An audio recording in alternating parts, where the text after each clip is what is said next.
The story of David and Bathsheba really illustrates David's humanness, but his greatness.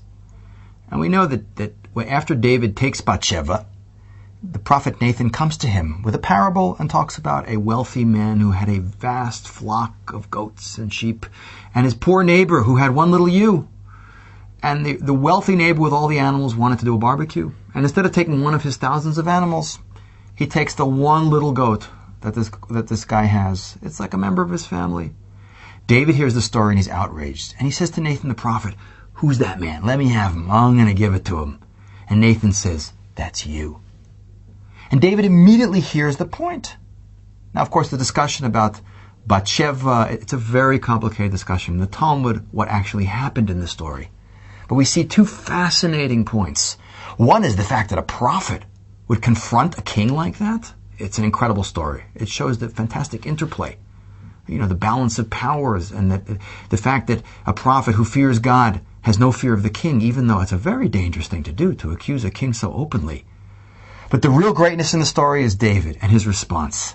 As soon as he hears that, he doesn't say like Saul, "The people told me, but. Like Harry Truman said, the buck stops here." The first thing out of David's mouth is, "I've sinned before God." And even though it's clear from the Talmudic discussion that David didn't violate any technical points of the law, he certainly violated the spirit of the law. But his greatness is twofold. One, we see as a human being, he's not perfect. Even David makes mistakes. But his true greatness, what really makes him a leader, is his ability to take responsibility for the mistake that he makes. That he says, "I've sinned before God." Look today in the world how few leaders are willing to take responsibility. How much scandal there is in politics today. How many people, even when they're caught doing things, not only don't take responsibility, but continue to do more or less what they were doing previously.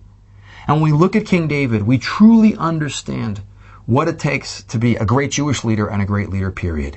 Because he has that unique combination of clarity. He fears God. He's got strength. But he's really the ultimate philosopher king because he knows how to talk and deal with his fellow man. But he knows how to take responsibility. He is a true leader in all the sense of the world. And he's held up by Judaism and by the rabbis and by the Torah as the ideal of what a great Jewish leader is really supposed to be.